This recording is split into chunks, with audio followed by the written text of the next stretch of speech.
자, 이제 한번 해보세요. 자, 오늘은 간슬개 5에 3-5. 요번 주면 간슬개가 마무리가 지고, 그 다음에는, 다음 주에는 우리가 EBS의 앞부분 빠진 부분들이 있어요. 그것만 골라서 한번 풀어볼 거예요. 간슬개 책은 나오지 않아요. 그래서 빠진 부분 골라서 다시 좀 할 거고, 6월 평가원 대비는 언제가 되는 거냐면 5월 5일이 지난 5월 5일 지난 바로 뒤 그때부터 6월 평가원 이제 한 달 준비를 합니다.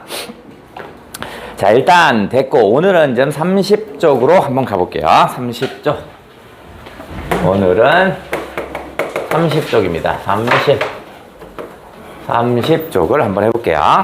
30쪽에는 이호철의 탈향이 실렸는데 286 갈래복합 12 286조 갈래복합 12 여기를 연결시켰네. 286의 갈래복합 12였습니다.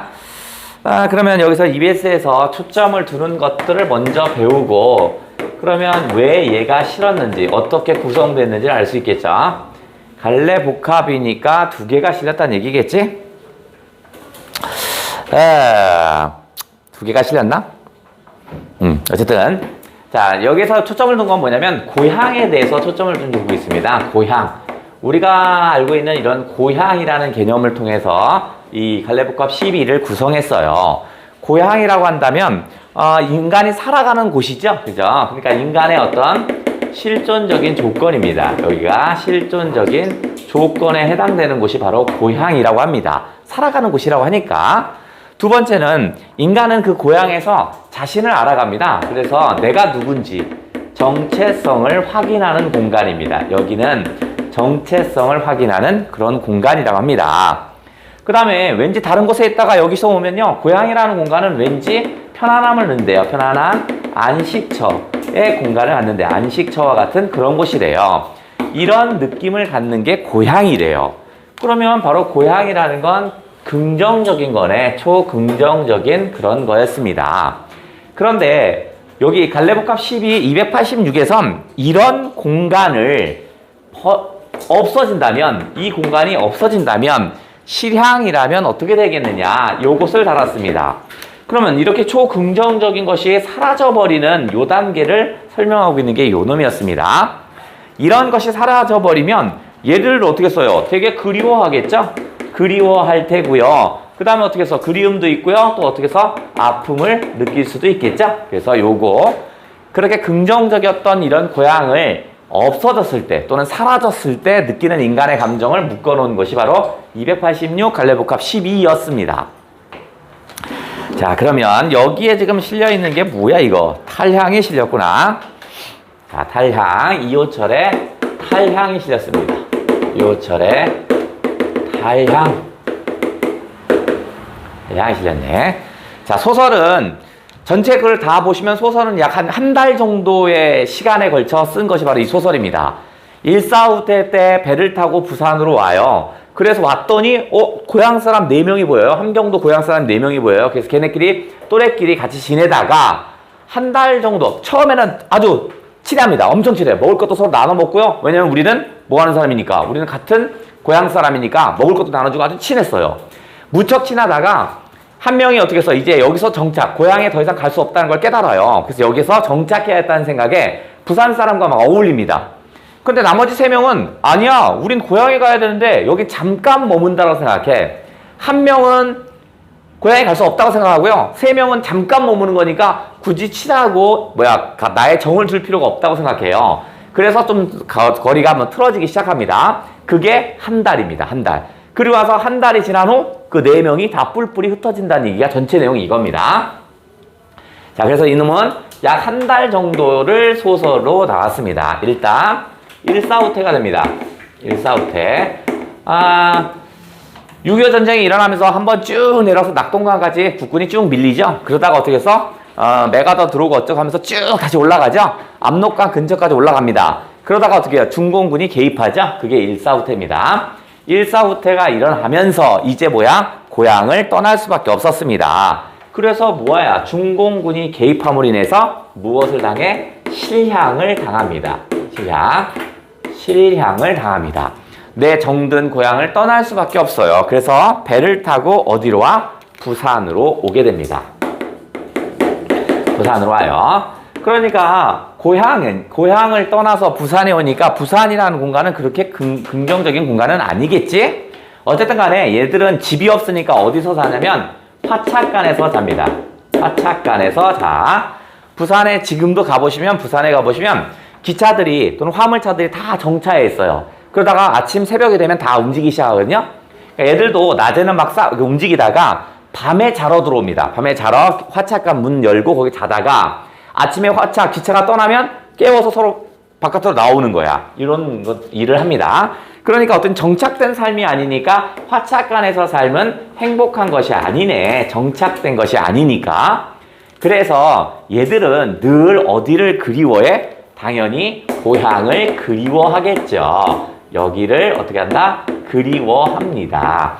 왜냐면 아까 EBS 초점에서 고향이라는 곳은 편안한 안식처라고 했잖아. 얘는 불안정하니까 늘 고향을 그리워하는 곳입니다. 큰 차이가 있다라면 부산이라는 곳은 눈이 내리지 않는데 고향은 함경도는 눈이 잔뜩 내리거든요. 즉 그 그리움을 떠올리게 되는 건 특히 뭐가 있을 때? 눈이 올 때 더욱더 그리움을 떠올립니다.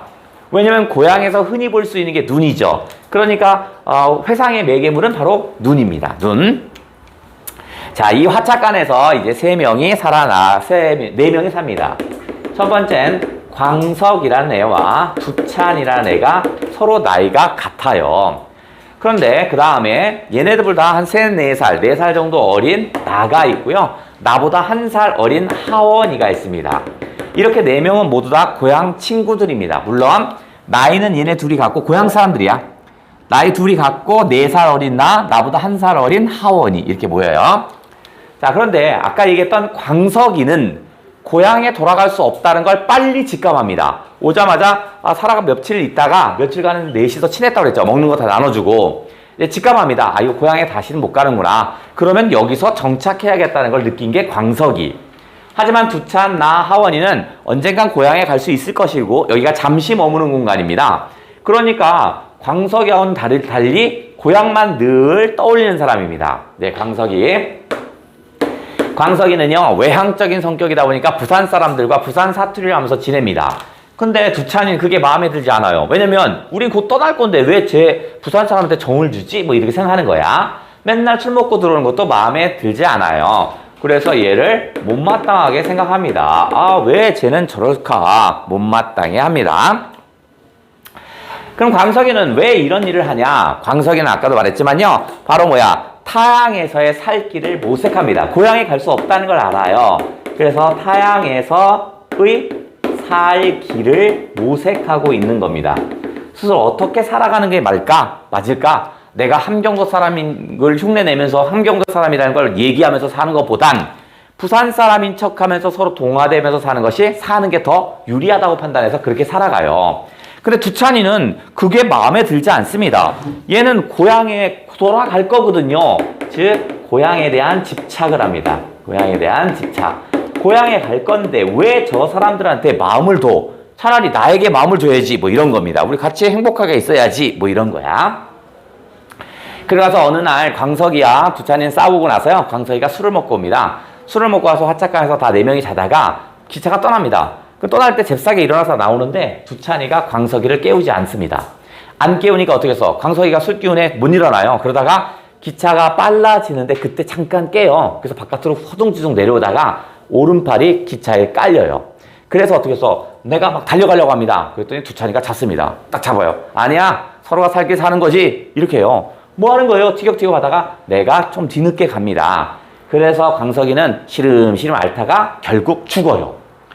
그러면 이렇게 둘이 있고 얘네 둘은 자기보다 항상 나이가 많죠? 그러니까 얘를 항상 어떻게 해서 의지하고자 합니다. 의지하고 형들이니까. 그런데 얘네 둘은 정작 얘네 둘을 어떻게 하냐면 짐스러워합니다. 왜냐면 처음에는 사이가 좋았을 때는 서로 나눠 먹고 되게 좋았지만 이제는 어떻게 해서 저것들 왜 그래? 나도 먹고 살기 힘든데 이런 생각 한다고요. 광석이가 죽고 나서 두찬이가 먹지도 않는 술을 먹기 시작합니다. 왜냐면 이제 죄의식이 생기는 거야. 내가 깨우지 않았으니까 광석이가 죽었을 것이다. 이런 거. 그 다음에 광석이 죽었는데 나하고 하원이를 보면 자꾸 누가 떠올라? 광석이가 떠오르는 거야. 그래서 두찬이는 어떻게 해서 스스로 살 길을 모색합니다. 스스로 살 길을 모색해요. 그래서 어떻게 해서 이 무리에서 떠납니다. 그럼 광석이 죽었고 두찬이는 이 무리에서 떠났습니다. 그러니까 하원이는 더 불안해집니다. 그래서 나에게 어떻게 해서 의지하고자 합니다. 이제 믿을 건 나밖에 없어요. 의지하고자 해요. 하원이는 어떤 생각이냐면 나는 하원이를 짐스러워할 건데 짐스러워해요. 왜 짐스러워하냐면 얘는 고향에 대한 감상이 너무 큽니다. 고향에 대한 고향을 감상적으로 대합니다. 감상적으로 대해요. 즉 그냥 뭐만 있으면 고향 그리워요. 엉엉엉 울고 눈이 안 와서 울고 그 다음에 눈이 살짝 이렇게 흩날리는 정도 와도 그래도 고향 생각나서 울고 이러는 거야. 그러니까 타향에서 사는데 얘는 도움이 되지 않는 거야. 그러니까 나는 어떻게 해서 얘를 짐스러워합니다. 그래서 나도 이제 살 길을 모색해야겠어요. 그래서 나는 어떻게 했어요? 나도 내일 떠나고자 합니다. 떠나고자 합니다. 여기에 스스로 내일 스스로 떠나고자 합니다. 왜냐면 얘도 마찬가지로 자기 살 길을 모색하는 거죠. 고향엔 갈 수 없다면 여기서 살 수 있는 방법을 찾아야겠죠.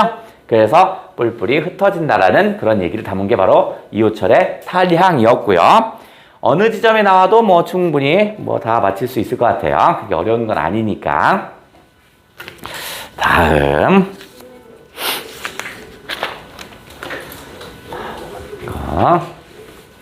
이쪽에다 쓸까?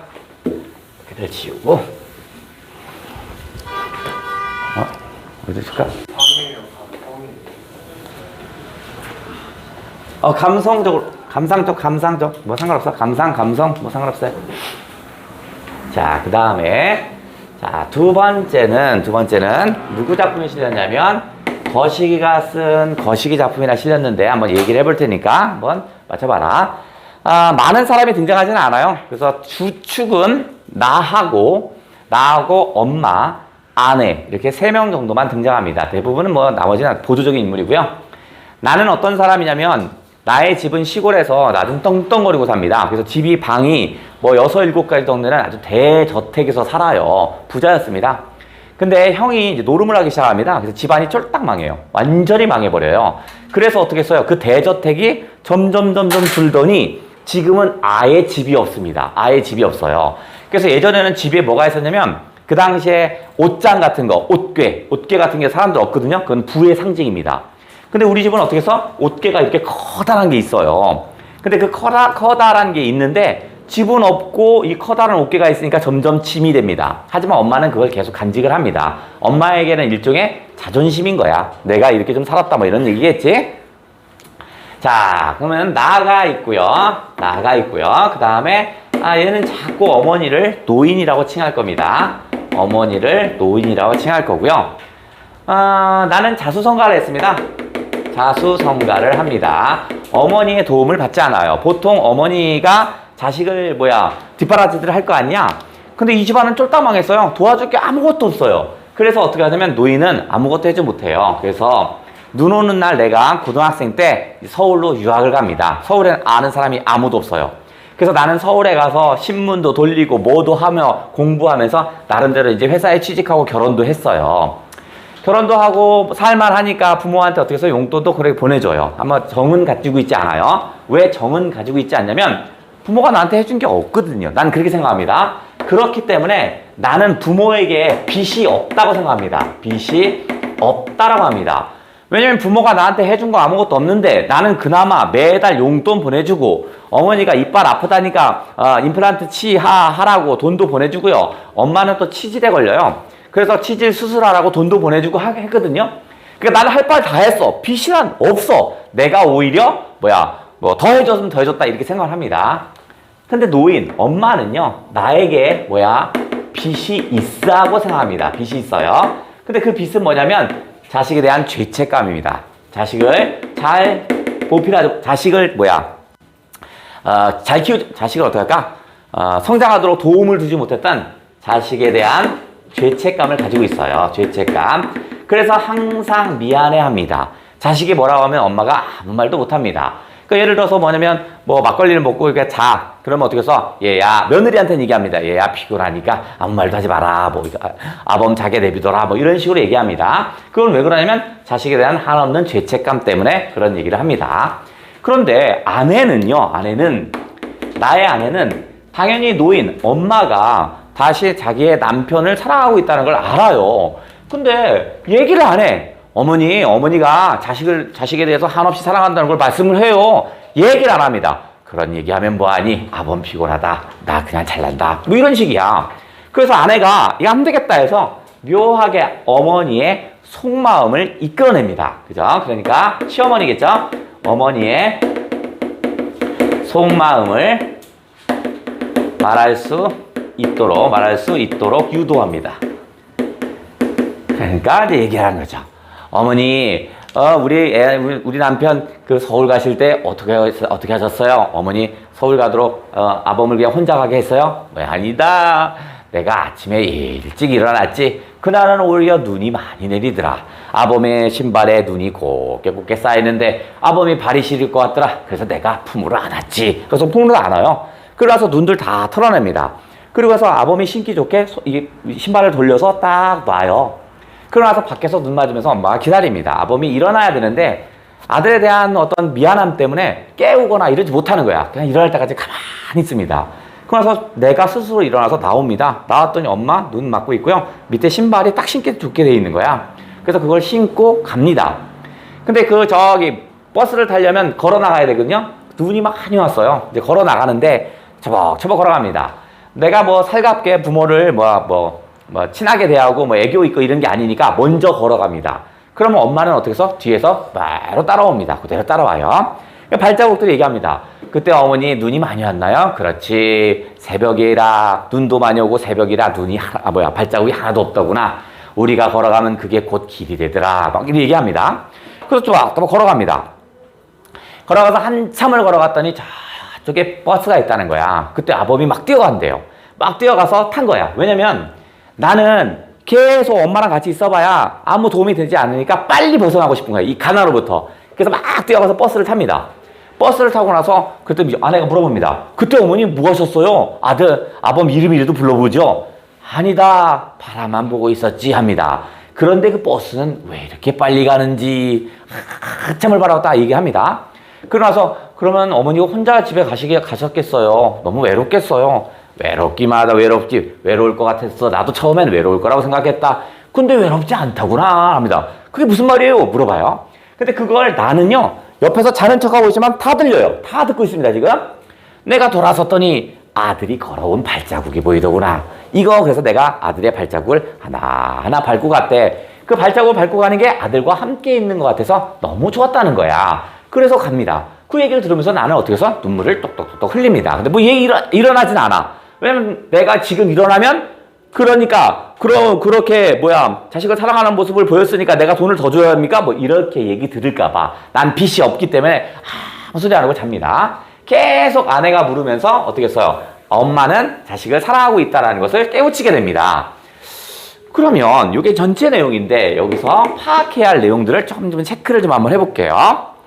자, 전체 내용은 아내가 노인에게 속마음을 말할 수 있도록 계속 유도하는 그런 얘기거든요. 그럼 나는 왜 자꾸 어머니를 노인이라고 부를까요? 여기서 그렇죠. 요건 일종의 심리적 거리감이죠. 이렇게 써야할까? 어머니가 있는데 어머니를 자꾸 노인이라고 얘기해요. 이거는 심리적 거리감입니다. 심리적 거리감을 표현하는 말이었다. 보시면 됐고요. 두 번째, 나는 오자마자 집에 간다고 막 짐을 쌉니다. 나 집에 갈 거예요. 아니 너는 오늘 2, 3일 쉬다 간다고 하지 않았니? 아니에요, 빨리 갈 거예요. 아내가 왔으면 이따 가지 왜 이렇게 급해요 막 합니다. 왜 그러냐면 엄마가 노인이 돈을 달라고 합니다. 지분 개량 사업을 해야겠다는 거야. 그러니까 직접적으로 지분 개량 사업을 해야겠어 이런 말은 안 해요. 저쪽 옆집도 지붕을 좀 올렸고 저쪽 집도 집을 좀 올렸단다 이렇게 얘기해요. 그 얘기는 돌려서 우회적으로 지붕을 올리고 싶다는 얘기잖아. 그러니까 엄마가 나한테 뭘 해달라는 소리가 들리는 것 같으니까 빨리 가고 싶은 거야. 근데 아내가 말려서 가지는 않습니다. 그리고 나서 이제 두 번째, 그렇게 불편한 거야. 집에 있을 수도 가만히 있으면 자꾸 엄마가 나한테 무엇을 해달랄 것 같은 느낌이 드는 거야. 그래서 그 불편한 마음을 나타낸 객관적 상관물이 나올 겁니다. 자, 그걸 체크해야지. 객관적 상관물이 나올 텐데 나의 불편함을 나타내는 것이 있어요. 자, 첫 번째는 한낮에 치자나무입니다. 햇빛이 쨍쨍쨍 치고 있는데 치자나무가 거기에 딱 한 그루가 서 있는 거야. 그러니까 뭐야, 덥겠지. 그죠? 불편한 나의 심리를 표현한 게 치자나무. 한낮에 치자나무. 그 다음에 무덥고 게으른 매미소리라고 합니다. 매미소리가 나는 거야. 근데 그 소리가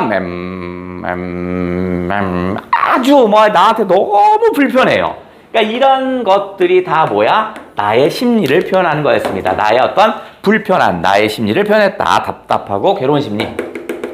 답답하고 괴로운 심리를 표현했다. 보시면 되겠고요.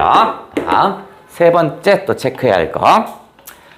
자, 이 글의 제목이 눈길입니다. 눈길이야. 눈길은 의미, 상징하는 바가 뭐겠냔 말이야. 일단 나의 입장에서 눈길은 뭐냐면 나는 어떻게 해서 새벽에 눈이 많이 온 날을 뚫고 가야만 하잖아. 그러니까 나는 험난한 자수성가해야 하는 자신의 모습입니다.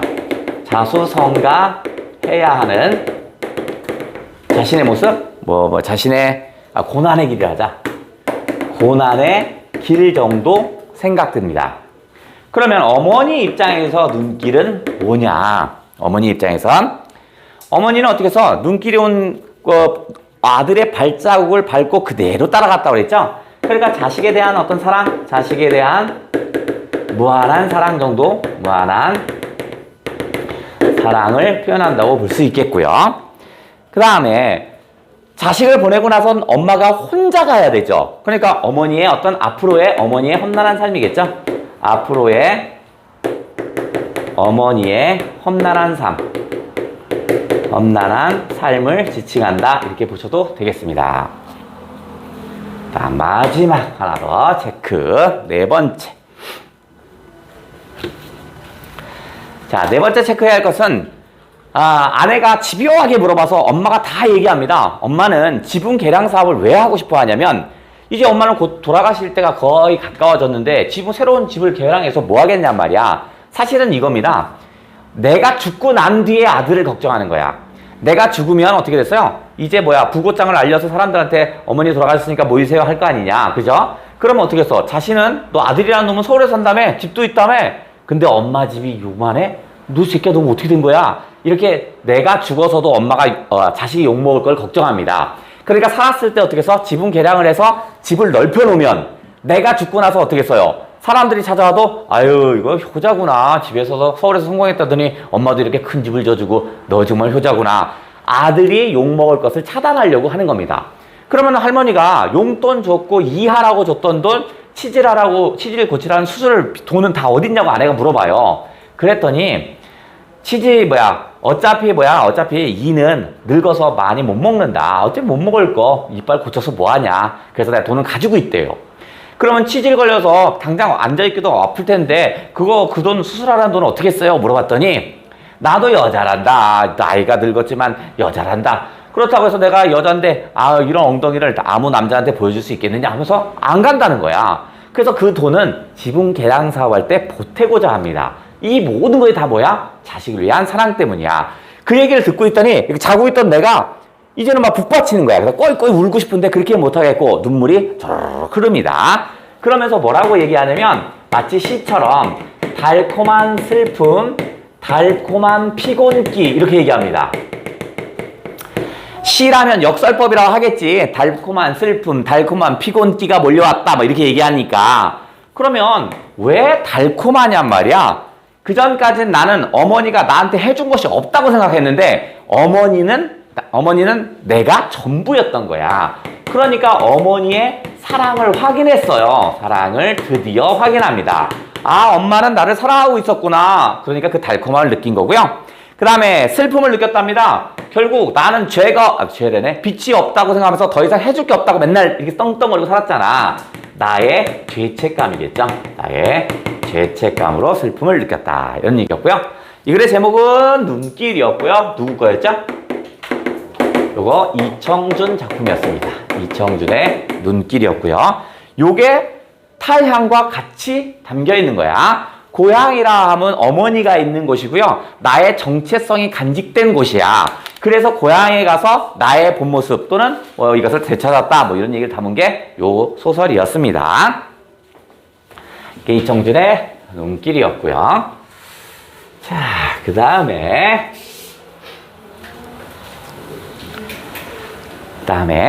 탈향과 좀 연결을 좀 시켜서 탈향, 이호철의 탈향은 전후소설이죠. 그죠? 전후소설.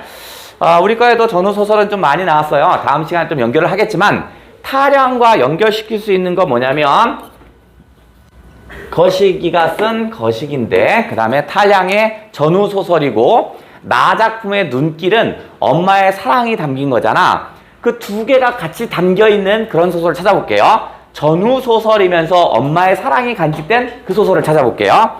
요것도 우리 책에 같이 언급되어 있어요. 이거는 페이지가 몇 페이지에 실려 있냐면 221쪽에 있네. 요거 221쪽에 있어요. 요거는 국수필 7입니다.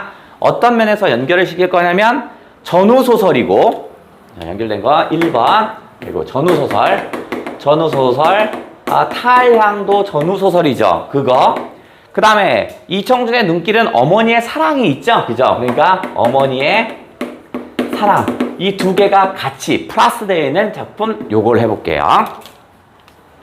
자, 때는요.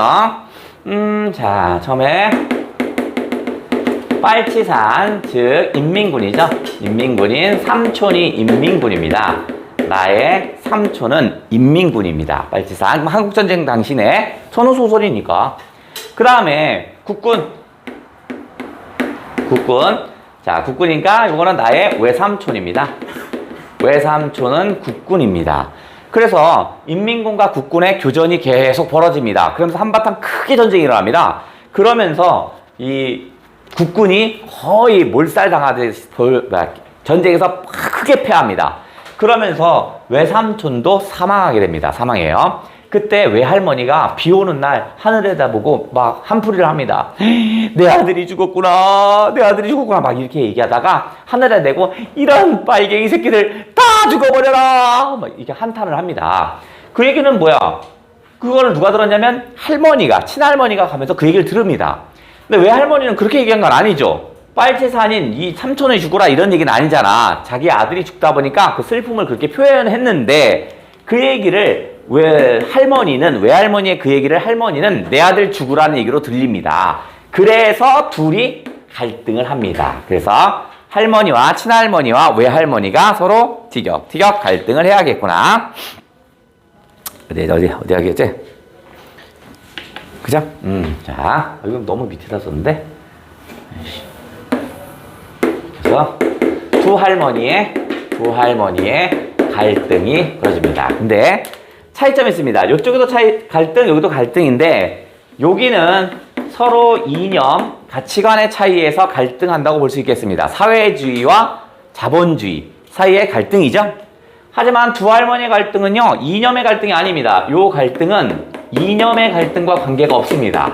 이념의 갈등이 아닙니다.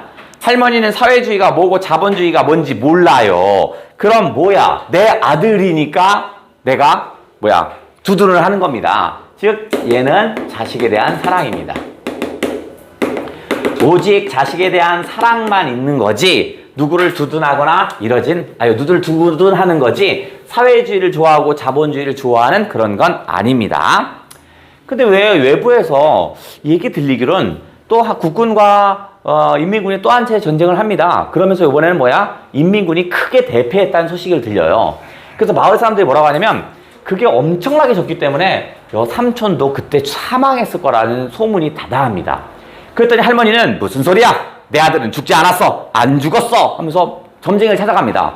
점쟁이요, 내 아들 어떻게 됐을 것 같아요? 했더니 아무나 아무시에 돌아옵니다 라고. 그거 봐, 내 아들은 돌아온다니까 라고 합니다.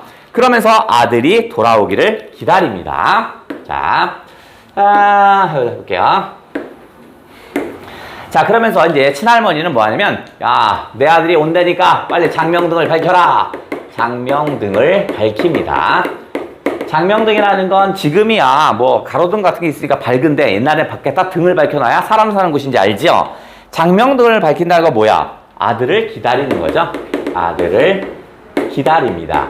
그런데 장명등을 밝혀라, 마당 쓸어라, 뭐하라 했던 할머니는 대단한 큰 일들 많이 합니다. 그런데 어느 날 무슨 일이 벌어지냐면, 그렇게 나의 아버지, 나는 동만이야. 6살 동만인데 나의 아버지가 왜 할머니의 할머니가 막 닥달을 해도 뭐 다 했는데 열심히 장명등도 잘 관리했는데 꺼집니다. 알 수가 없어요. 장명등이 꺼져요. 분명히 그 안에 기름 같은 것도 있는데 꺼진 거야. 이것이 상징하는 것은 바로 뭐야? 어떤 삼촌의 죽음을 암시하는 거죠. 삼촌의 죽음을 암시하는 그런 내용이었죠. 장명등을 밝힌다는 건 살았을 것이라는 그런 생각으로 살았다면, 장명등이 꺼짐으로 인해서 어떻게 했어요? 삼촌은 죽었을 거라는 것을 우리가 상상할 수 있겠죠. 하지만 할머니는 아무 날 아무 시께 온다라는 확신을 가지고 계속 기다립니다. 아무 날이 왔어요. 아무 시가 됐는데 사람들이 막 몰려옵니다. 다 구경하는 거야. 도대체 이 사람들이 어떻게 믿나? 이거 진짜 믿나? 하고 다 구경하는 거야. 아무 시가 왔더니 안 오는 거야. 그러니까 마을 사람이 뿔뿔이 흩어져요. 그런데 할머니는 아주 태평합니다. 아니야, 점장이도 사람인데 아무 날만 맞추면 되지. 아무 시는 틀릴 수도 있어. 기다려봐. 오늘 안에 오면 돼. 라고 생각합니다. 태평해요. 그래 나오는데 오늘 뭐가 오냐면 갑자기 뒤에서 구렁이가 등장합니다. 내가 밥을 이렇게 먹으려 했는데 밖에서 와 소리 나는 거야. 그러니까 난 6살 나니까 신난 거야. 뭐 재밌는 일이나? 밖에 나갔더니 애들이 작대기 돌멩이 들고 막 구렁이에 던지고 막 합니다. 그러니까 나도 막 작대기 들고 막 가는 거야. 때려 죽이려고. 그랬더니 할머니가 내 이놈 합니다. 자, 구렁이가 등장하자마자 할머니가 졸도합니다. 으아 하면서 할머니는 졸도합니다. 그런데 무척 아주 침착한 분이 있어요. 뭐냐면 외할머니입니다. 외할머니의 배웅을 하기 시작합니다. 할머니는요, 구렁이가 등장하면 외할머니였던 이 구렁이는 무속신앙에선 바로 무엇을 의미하냐면, 산 자의, 산 사람의, 현신. 산 사람의 현신, 살았을 때 모습이라고 생각하는 거야. 그러니까 어떻게 할머니가 졸도하는 건 내 아들이 죽었다라는 얘기지. 그죠? 그러니까 졸도를 합니다. 외할머니는 아들이 죽은 걸 먼저 경험하죠. 그 슬픔을 먼저 경험합니다. 그러니까 그 아픔을 헤아릴 수 있는 거야. 그래서 할머니가 졸도해서 사람들은 할머니에 신경 쓸 때 외할머니는 구렁이를 합니다. 여보게 사돈, 할머니 잘 있으니까 잘 돌아가게나 합니다. 왜냐면 무속신앙에서는 구렁이는 산 사람이 한 맺힘이 있으면 구렁이로 변해서 이런 기둥 같은 데서 산다라는 얘기가 있는 거야. 그러니까 너무 한스러워하지 말고 빨리 가게나. 내가 여기서 내가 잘 할 테니까 사돈은 그냥 가면 안 될까? 라고 얘기합니다.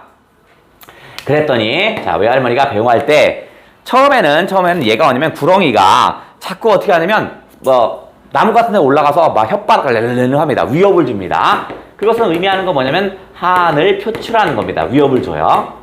자, 그리고 나서 외할머니가 물도 떠오고 뭐도 하면서 제사상 칠해서 막 비나이다 지극정성을 다 했는데 안 가는 거야.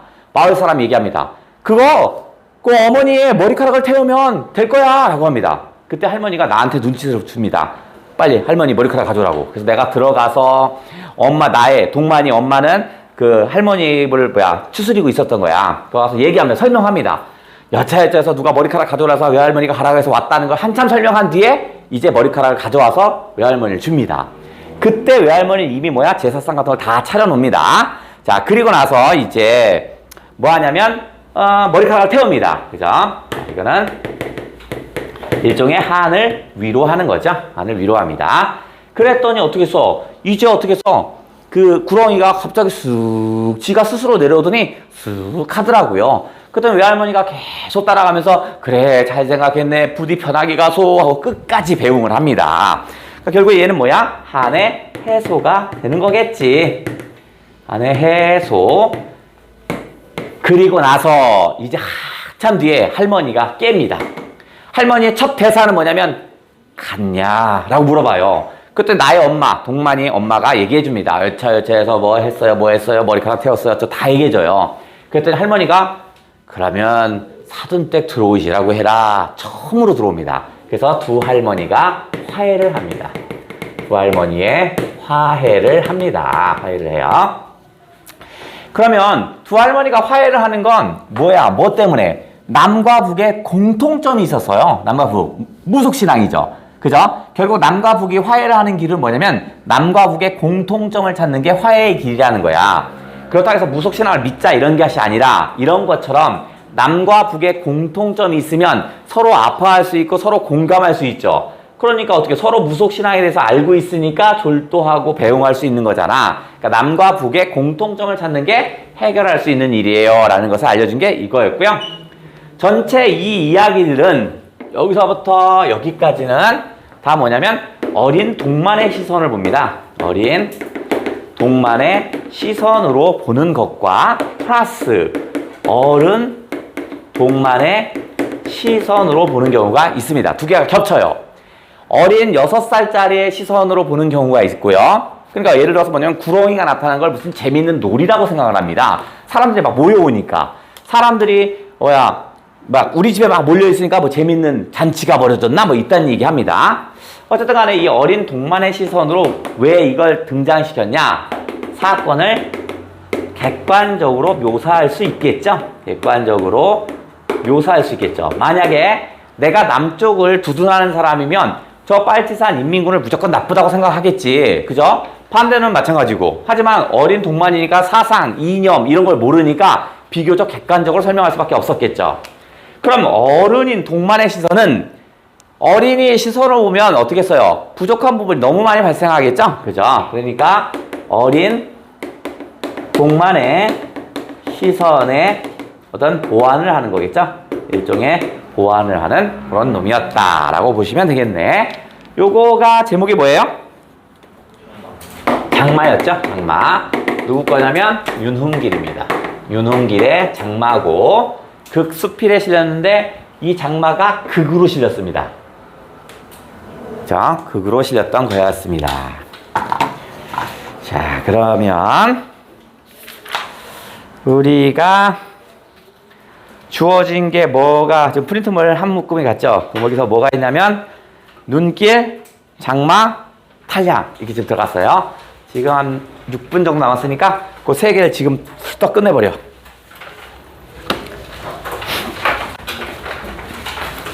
밑에 있어, 밑에.